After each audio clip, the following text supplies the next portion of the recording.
de fazer o embarque, despachar a bagagem. Mas você tem o seu jatinho particular que te leva... Está ali na beira do hospital. Na beira, muito bom. Então, eu acho que a gente teve um consenso, né? Eu acho que a proibição de uma viagem aérea para o paciente que fez terapêutica, não por doença descompressiva, talvez não faça muito sentido. Não faz sentido. Excelente. Outra pergunta, essa surgiu no grupo mais do que uma vez. Aqueles alongamentos de cabelo usando material sintético.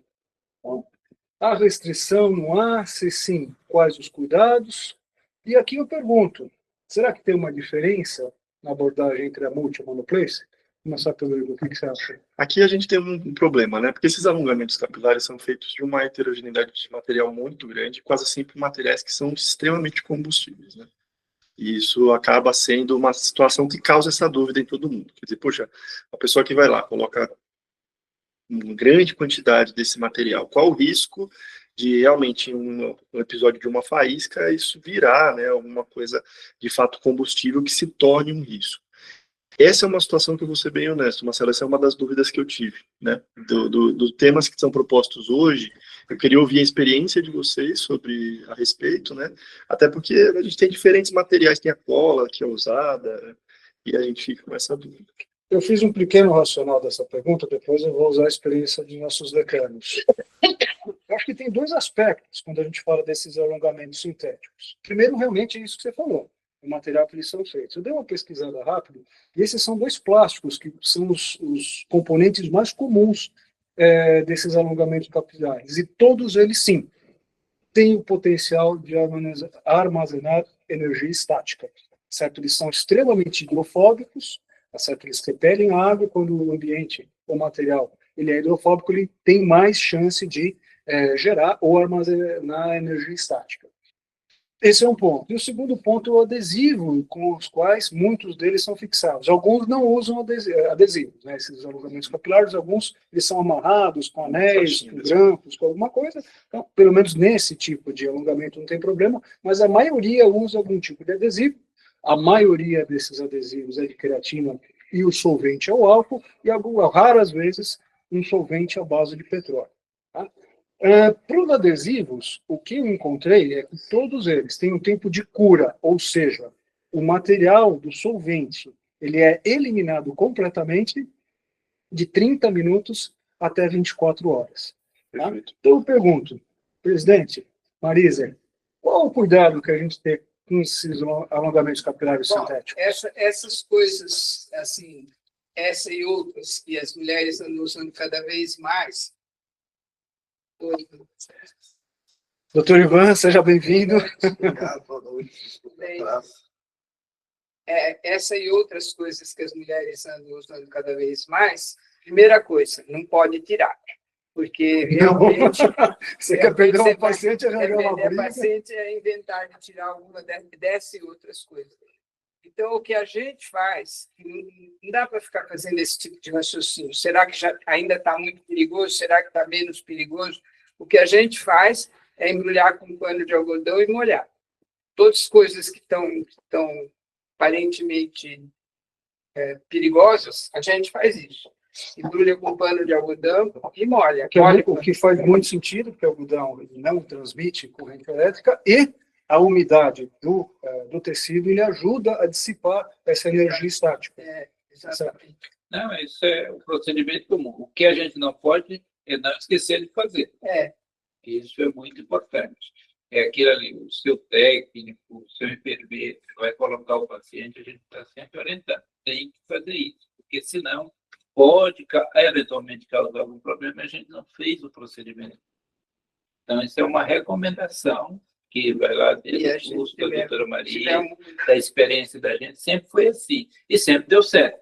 Então, é importante que a gente... É a importância da experiência compartilhada. Tá? Ótimo. Bom, diferente a abordagem multimono rapidamente, na mono a gente faz a mesma coisa. Quer dizer, embrulha. Na multi, o ambiente não é oxigênio, o ambiente é ar. É comprimida com ar e o paciente respira oxigênio na máscara. Então, a situação aí é bem diferente. Além disso, tem um monitor de oxigênio na multiplace, no ambiente da multiplace. Se ela começa, por acaso algum vazamento e tal, começa a acumular oxigênio, se chega em 23%, já é o limite máximo. 23%, 24%, você se interrompe, né? Interrompe, não, a gente faz uma lavagem. Faz a lavagem, perfeito. Então, aí baixa o oxigênio, o oxigênio do ambiente, então já sai do limite mais perigoso. Então, na Multiplace não teria uma preocupação tão grande em fazer esse isolamento desses materiais e tal. Perfeito, temos mais uma coisa. E quanto ao adesivo, eu já vi também gente na internet falando que não, por causa do adesivo, teria que ficar 3 dias, tem gente que fala 7 dias, umas coisas malucas, assim. Alguém vê sentido em não fazer a terapia hiperbárica, mesmo numa monoplace, num paciente que colocou um implante, que eventualmente usou um adesivo, mesmo que seja à base de álcool? Já fazer a mesma coisa, né? Embrulhar e botar água. Já está seguro, né? Pelo tempo que a gente tem trabalhado com isso, com a frequência que tem recentemente esses pacientes, a gente não tem visto nenhum tipo de queixa, nenhum tipo de problema que seja comum, que tenha. O que é importante? Eu estou levando aqui, que ele é mais velho do que eu, pode falar, ele pode dizer aqui. Assim, o número de pacientes tratados hoje por quem está aqui nessa mesa é muito grande. A gente pode dizer assim, com certeza, o que tem. Otalgia é um problema. Entendeu? Esse realmente é um problema. Essas outras coisas... Claustrofobia é um problema também. Mas isso está muito... Esse doutor Ivan pode dar até um depoimento legal da claustrofobia, porque isso passa por acolhimento. Muitas vezes a gente fala que é a câmara, não, mas um acolhimento bem feito, o paciente consegue fazer. Mas o importante, assim, isso é a recomendação. A recomendação é o pano de algodão e molhar. Isso é o recomendado para esse tipo de coisa. Perfeito. Está bem esclarecido. Ivan, gostaria disso. Assim, na prática diária, os problemas mais sérios são, normalmente, hipoglicemia, claustrofobia. Agora, claro que todos esses... Dor de ouvido. Dor de ouvido, para o trauma leve. Mas, assim, o importante é que a gente não pode se permitir a um acidente em cama hiperbárica. Um acidente em cama hiperbárica é totalmente desastroso.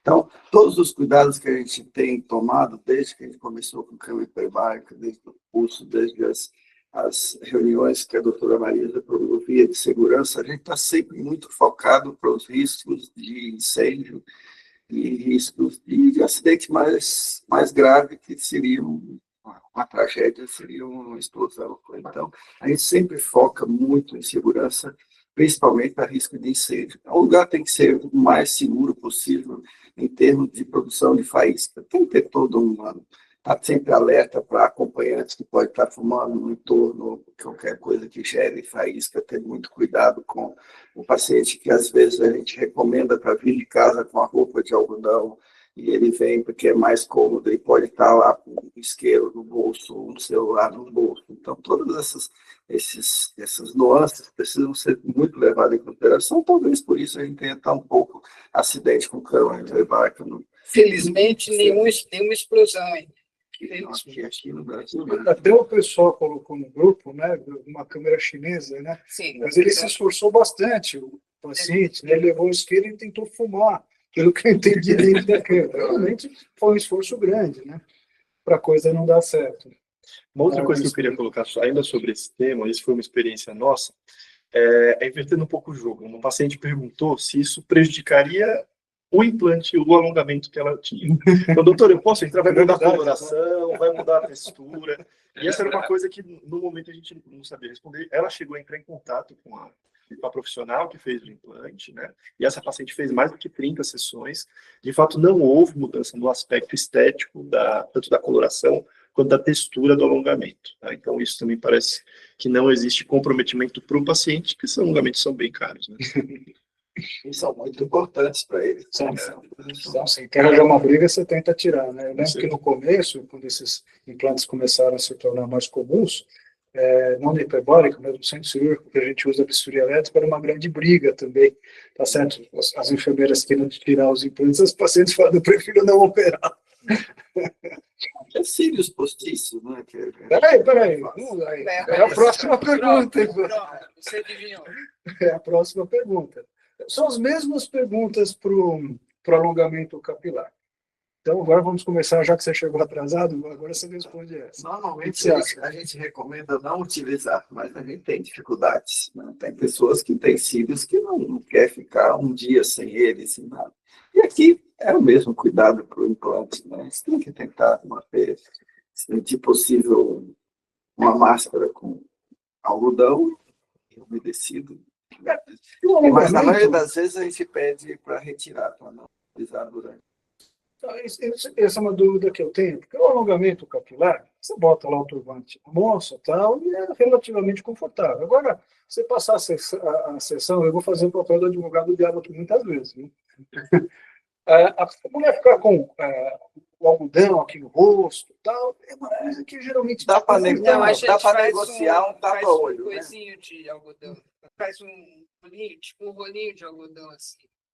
E deixa aqui em cima. Que interessante. Para manter molhado. Você não precisa colocar aqueles discos no algodão. Ou se a paciente traz um tapa-olho de dormir. Então, aproveita. Vamos negociar. Você quer ficar com seu cílio? Durante a sessão, você vai dormir com um tapa-olho. E é uma coisa para o implante sintético também. Eventualmente, se a paciente tem uma touca de algodão, e hoje em dia as mulheres usam bastante, ela pode trazer a touquinha dela e a gente umedecer a própria touca. Às vezes tem também um tapa-olho que ela usa para dormir à noite. Fica mais fácil. Aprendi mais uma. Vou comprar um tapa-olho para a clínica. Fantástico. Nada de desfile. Já fica de presente, depois o paciente vai gostar. Não, pode ser. Faz rolinho. Faz rolinho, põe assim por cima, dá certo. Então, Marisa, deixa eu aproveitar. Mesma pergunta. A abordagem teria que ser diferente na multi ou na monoplace? Na multi, o problema que tem é uma coisa mais técnica, assim, depende de colocar a máscara, a pessoa que está com aquele cílio muito gigante, às vezes é meio problemático, mas desde que consiga, daí não precisa fazer nada. Não faz nada. Não faz nada, que o ambiente é ar, né? Aquele mesmo conceito do ambiente pobre, não tão rico em oxigênio, menos chance de gerar explosão. Muito bem. Mais alguma coisa nesse tempo? Alguém consegue pensar? Próximo. Ainda nessa linha, também surgiu lá no grupo do WhatsApp, unhas postiças. Tá? Eu faço as mesmas considerações que eu fiz com o alongamento capilar. A maioria dos materiais que são usados são materiais plásticos, aqui tem um pouco mais de acrílico, né? Também com potencial de armazenar energia estática. Tá? Os adesivos ou são à base de álcool, ou muitas unhas agora já vem com adesivo próprio que não tem nenhum tipo de solvente, nenhum tipo de disolvente. Então, esses daí não teriam problema, mas o duro é saber qual que é qual. Né? Ainda assim, um tempo de cura para esses adesivos que são usados para unha de 2 minutos a 24 horas. Então, mas, além disso, não é só a unha postiça, é o esmalte. Quer dizer, quando o paciente vem, a gente pede que venha sem esmalte. Quando vem só com esmalte, sem muita encrenca, a gente tira o esmalte na hora assim. Mas o que a gente acabou resolvendo isso aí foi com luva de algodão. A gente comprou umas luvas de algodão, porque a gente mandar o paciente trazer de casa nunca dá certo, porque nunca traz. Uhum. Então, a gente tem lá, né, na empresa, luvas de algodão. O paciente quiser, compra na hora, a gente vende pelo preço de custo e fica com a luva até o final. Esse tratamento. Fica com a venda, fica com a luva. Não, fica com a luva, porque não tem acordo. Você não vai tirar mesmo. Unha postiça, imagina, você vai tirar. E perde o paciente, lógico, né? Então, mas com luva de algodão dá muito certo. E com a cobertura, com o próprio lençol também. Não, você faz direitinho. Mas com luva, assim, dá certíssimo. A luva me parece algo que se adapta melhor. Então, o tempo de colocação dessas unhas, vocês acham que faz diferença? Não, acho que não. Não, porque tem o esmalte, de qualquer maneira. Isso não é só o problema do plástico, do adesivo, é esmalte, né? Que o esmalte teria que ser tirado. Quanto tempo de restrição para o esmalte?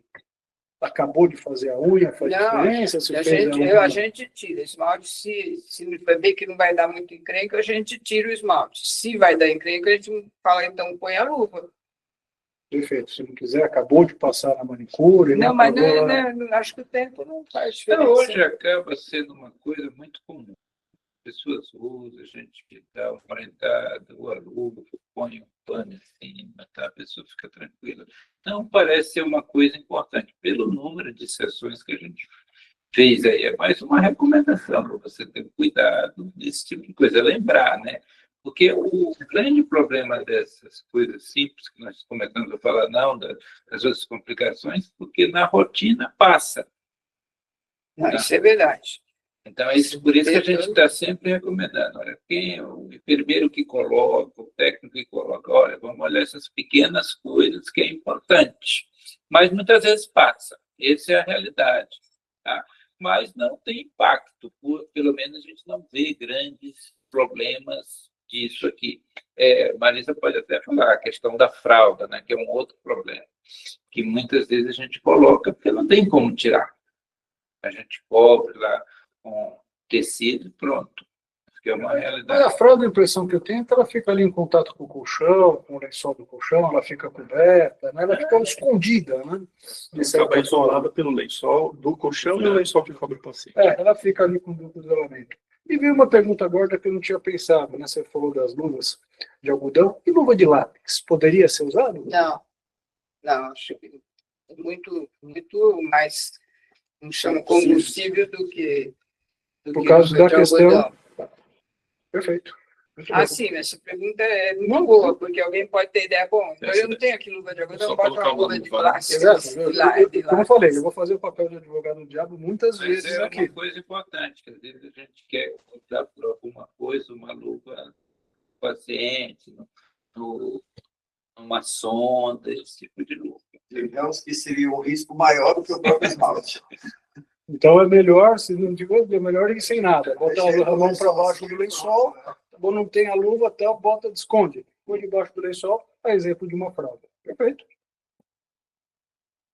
Paciente hipertenso. Você comentou, né, dos riscos de pacientes clinicamente ruins e tal. Então, assim, a ideia das perguntas é assim, chegou um paciente hipertenso na clínica, muitas vezes a gente vê que as equipes querem contraindicar.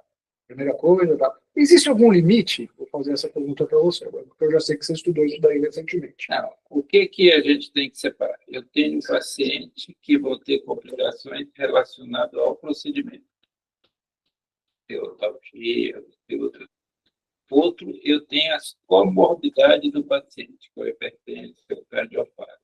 Se eu tenho que colocar um paciente hipertenso, desconto que não toma sua medicação regularmente, chega num pico hipertensivo, esse paciente precisa estabilizar a pressão e aí ser liberado para a câmara.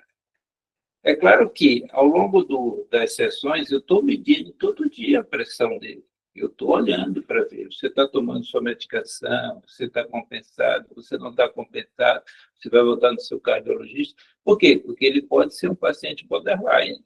Eu posso pegar esse paciente e evoluir para um quadro mais grave. Tá?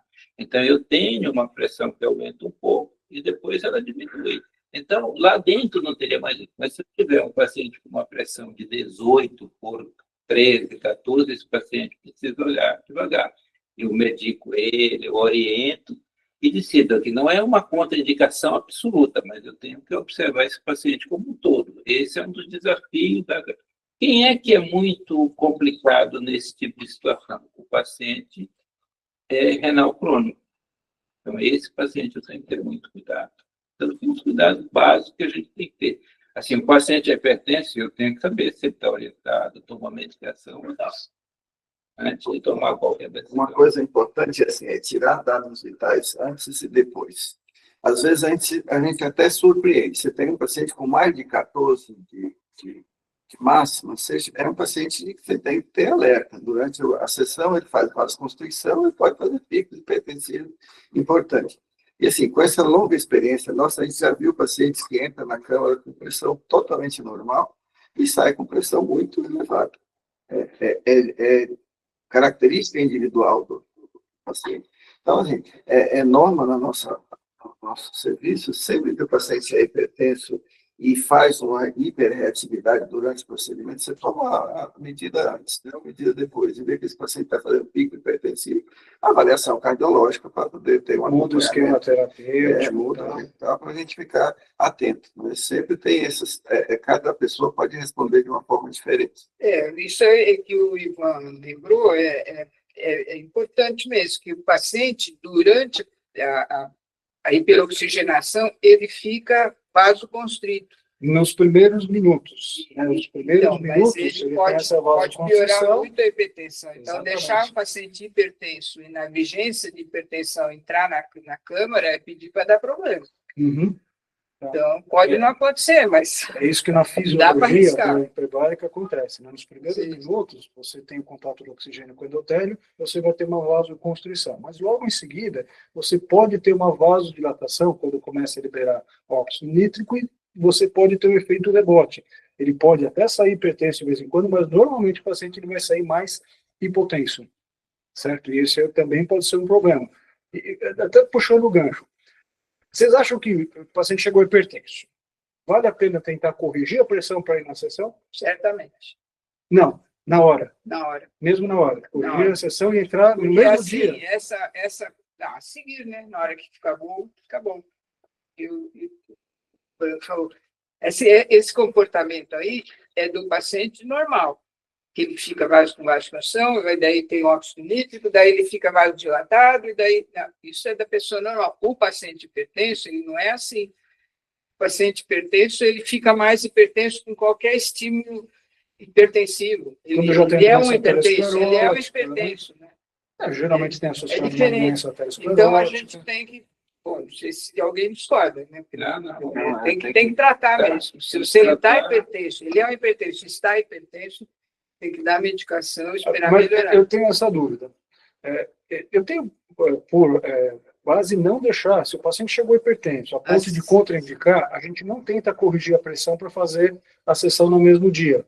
Eventualmente fazer um controle mais a longo prazo, pela chance de, eventualmente, se você tentar tratar, ele ter uma hipotensão depois da sessão. Vocês não teriam uma preocupação nesse sentido? Não. A gente nunca teve problema nesse sentido. Não acontece. O contrário é que às vezes acontece. Às vezes o cara vem com uma pressão controlada, está 14/8 na hora de entrar, e lá dentro ele sai hipertenso. Esse paciente merece um cuidado especial. Sim, claro. A gente mandar ele para a cardiologia, ter cuidado. Mudar o esquema terapêutico, poder fazer o tratamento. Esse paciente é o paciente que tem maior risco de fazer edema agudo, ou até um infarto. Perfeito. Deixa eu só fazer. A gente está recebendo aqui várias perguntas aqui no chat. Algumas são temas que os próximos slides vão responder. Então, eu vou pedir um pouquinho de paciência. Tá? Mas, por exemplo, aqui chegou uma pergunta interessante. A Noelle Almeida perguntou se cinta e meia depois de cirurgia pode. Depois de cirurgia plástica, eventualmente os pacientes vêm com aquelas cintas, com aquelas meias. Como vocês lidam com isso? Tenta tirar uma cinta. A cinta que é feita faz parte da cirurgia, porque é uma compressão pós-operatória que o colega quer fazer. Uhum. Então, não cabe ficar tirando. Protege aqueles grampinhos metálicos também. Né?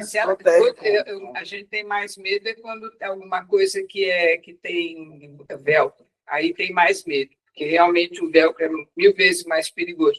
Porque esses negócios metálicos, eles são firmes. O velcro teria pela energia estática também. Sim, velcro aí é um problema mesmo. Quando a gente tem alguma coisa de velcro que não pode tirar, aí a gente coloca um adesivo por cima, para não ter perigo do velcro querer começar a abrir, e daí faz o de sempre, né? Bota pano de algodão e molha. A gente que está acostumado com fixador externo, com tanto metal, não vai ter medo de faixa. O fixador metálico está nas próximas perguntas. Olha, gente, a gente já passou 45 minutos, a gente só tem mais 15 minutos, aqui a gente é pontual. Nós vamos fazer 1 hora de sessão, que a gente não conseguir responder nessa, eu vou convidar vocês para a gente, numa próxima, fazer. Tá? E a gente tinha preparado 23 perguntas, a gente passou acho que em 5 ou 6 só. Vamos continuar, porque a próxima pergunta eu acho que é muito importante. Paciente com glicemia alterada. A gente trata muito diabético, tratando hiperglicemia, tomando remédio, alguns chegam com aqueles pés diabéticos infectados, descompensados. Então, a gente tem duas situações, onde o paciente toma insulina, toma algum hipoglicemiante, ou chega com a glicemia baixa, ou eventualmente eles chegam com aquelas glicemias altas. Então, vou começar pelo hipo. Aqui, Marcelo, eu acho que é uma coisa muito importante ressaltar, inclusive pelo que o doutor Branco e a doutora Marisa começaram falando, é que o paciente diabético, primeiro, a frequência desse paciente para a gente é muito alta, né?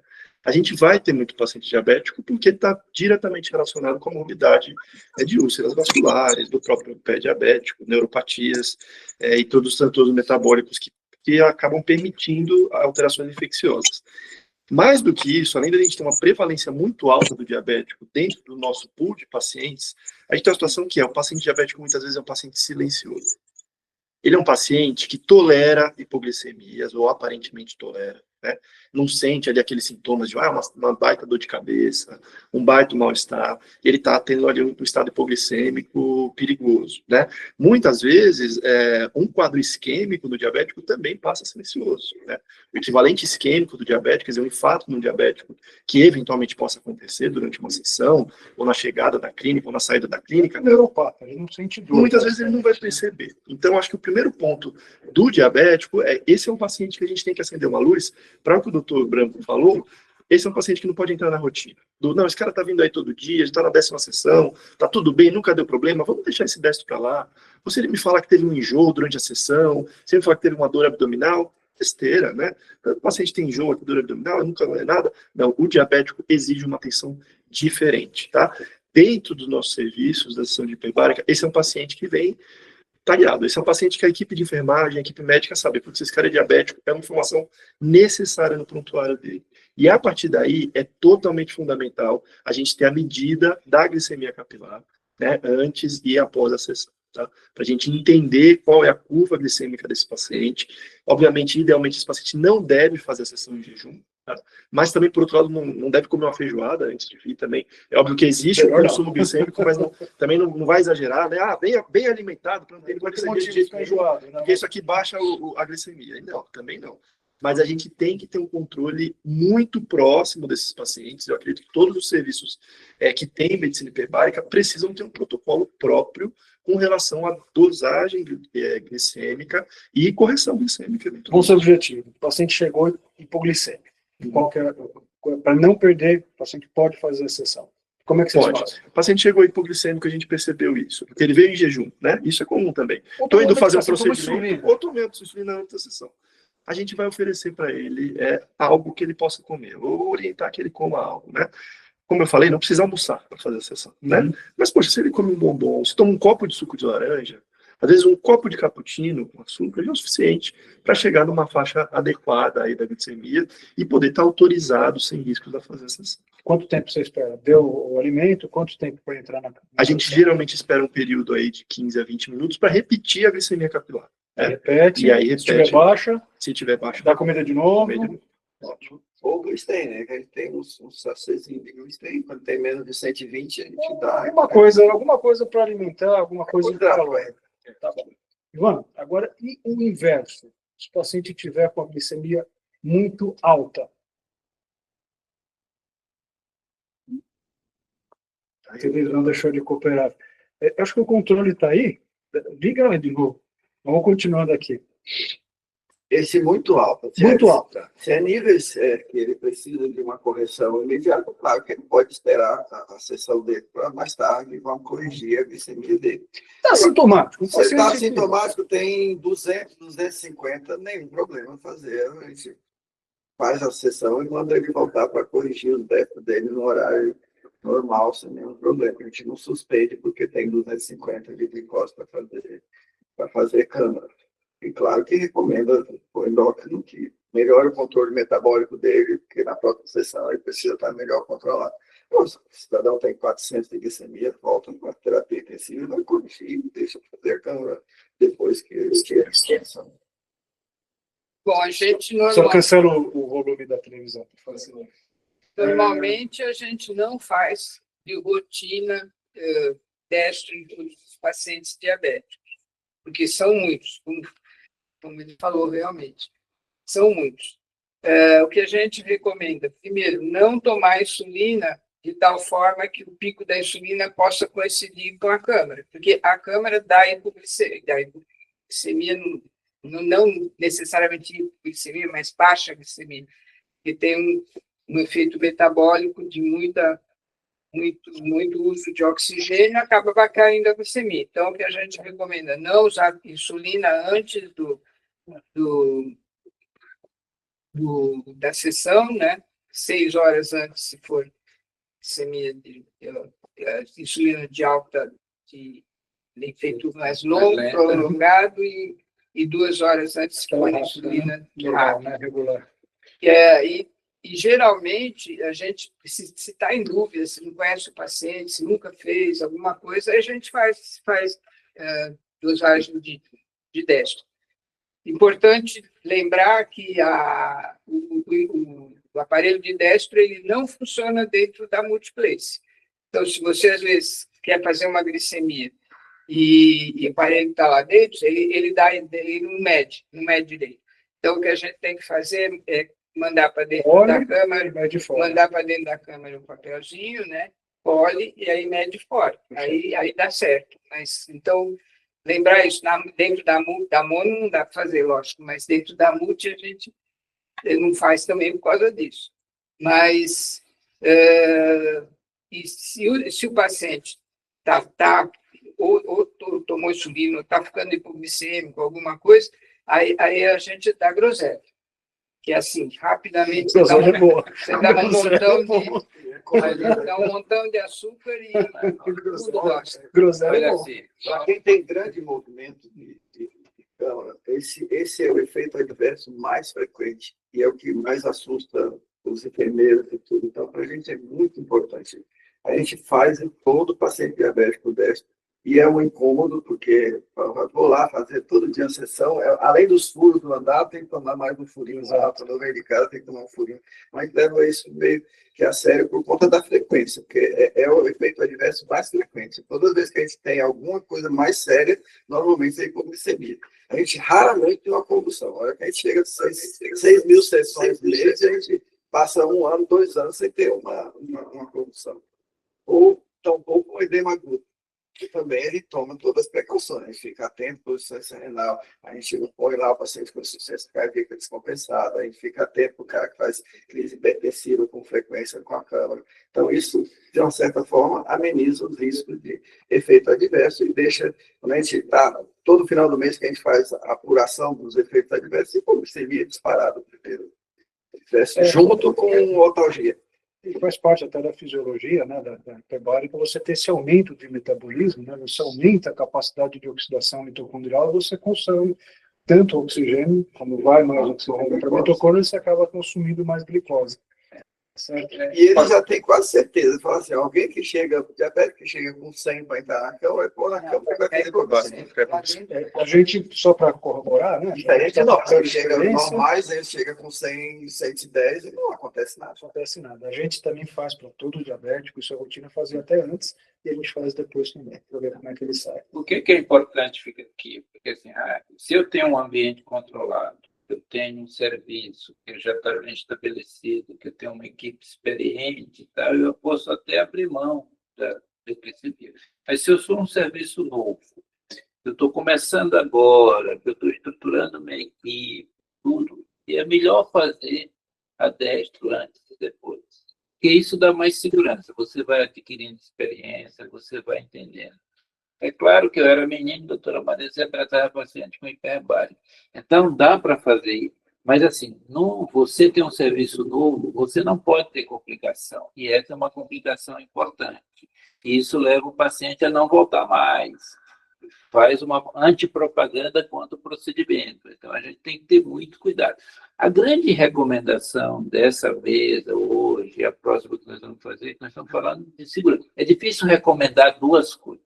Quando em segurança você recomenda uma, mesmo que ela seja um excesso de zelo, mas você tem que recomendar, porque senão isso dificulta muito a padronização. Branco, é o que eu te falei, a gente não está aqui para fazer guideline, não está aqui para fazer conselho, é para trocar experiência mesmo, para ver o que pode. E, eventualmente, em medicina, a gente vê isso muitas vezes. Você pode fazer as coisas de formas um pouco diferentes e nenhuma está errada.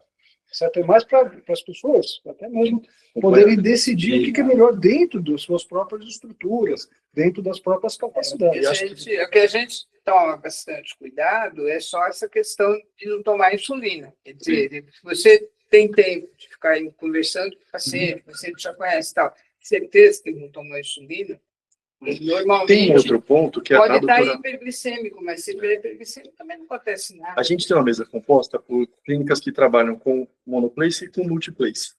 Quando a gente tem uma câmara multiplace, tem essa estratégia possível que a doutora Marisa pôs, que é a possibilidade de você passar o aparelho ou a fita e medir, né?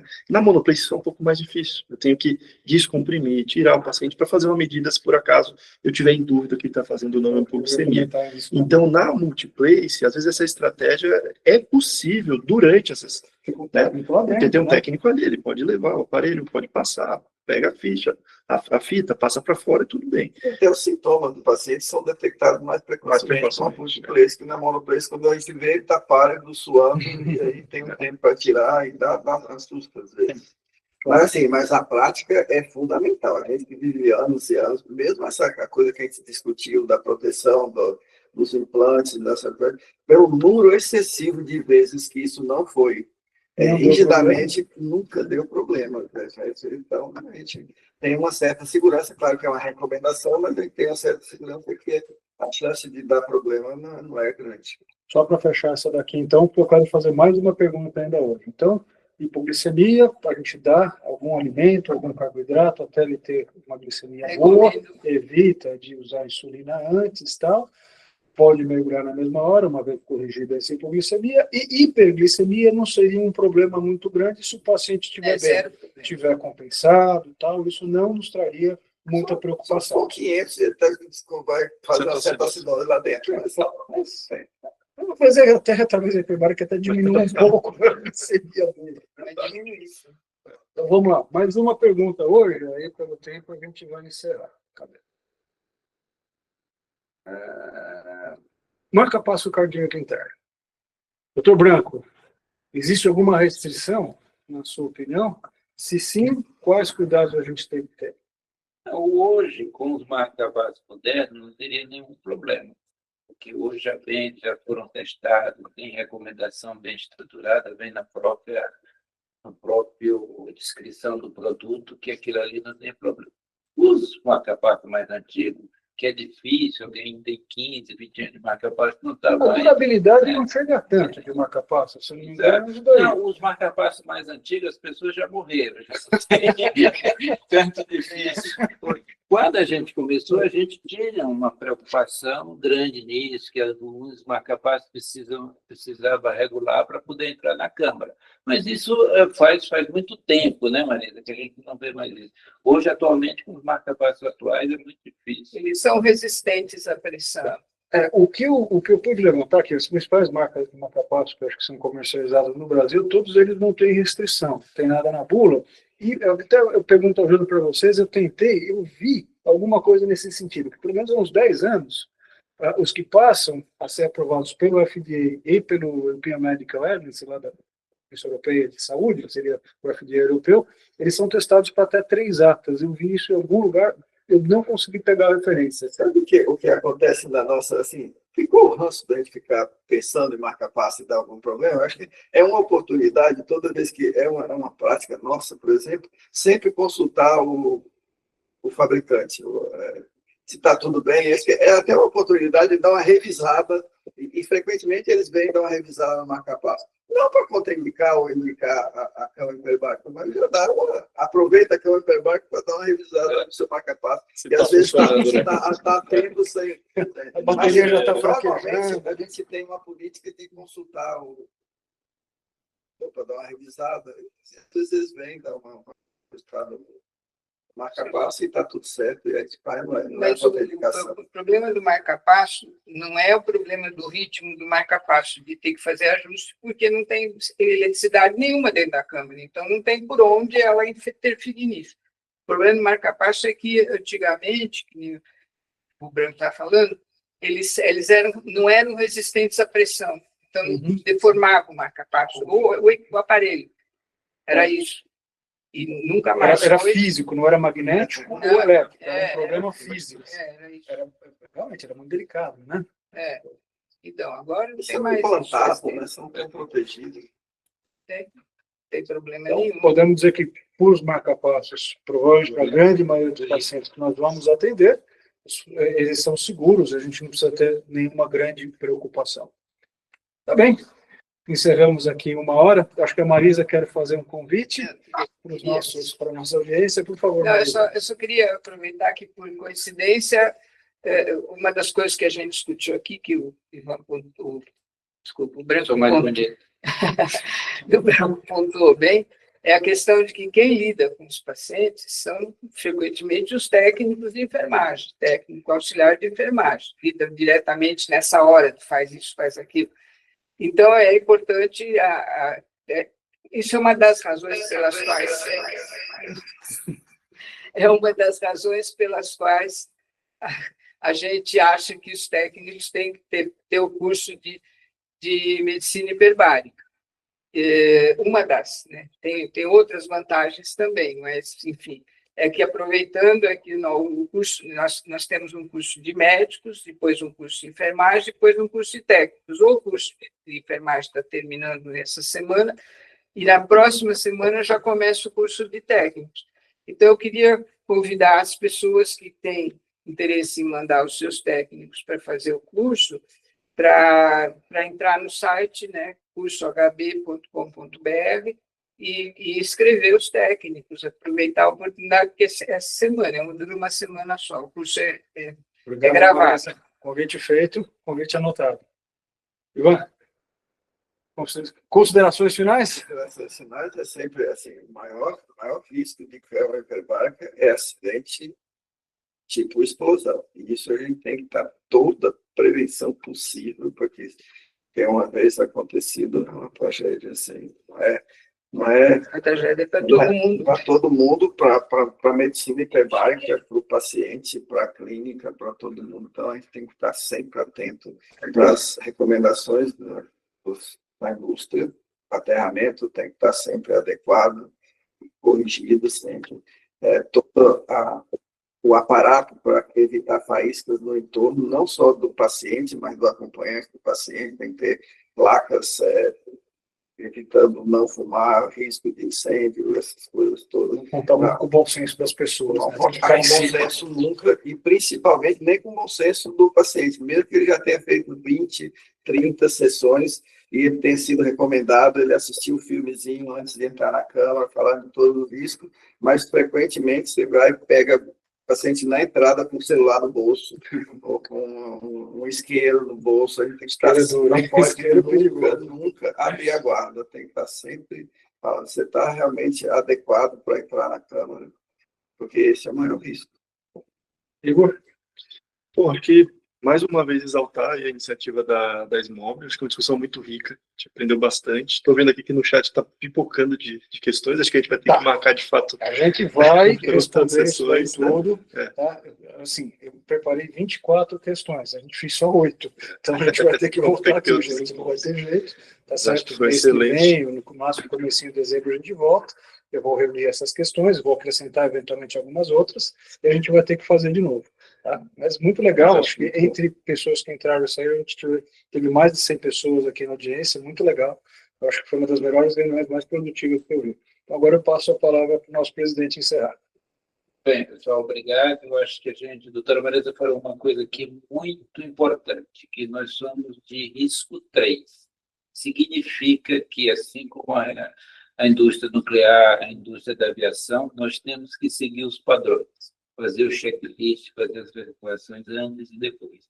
Isso é fundamental para evitar o que o doutor Ivan falou o tempo todo, o acidente, que possa comprometer tudo. A gente tem que seguir os padrões estabelecidos todas as vezes, não é para um ou para outro. A roupa é um dos grandes problemas nossos. A gente é muito facilitador da violação da barreira da roupa.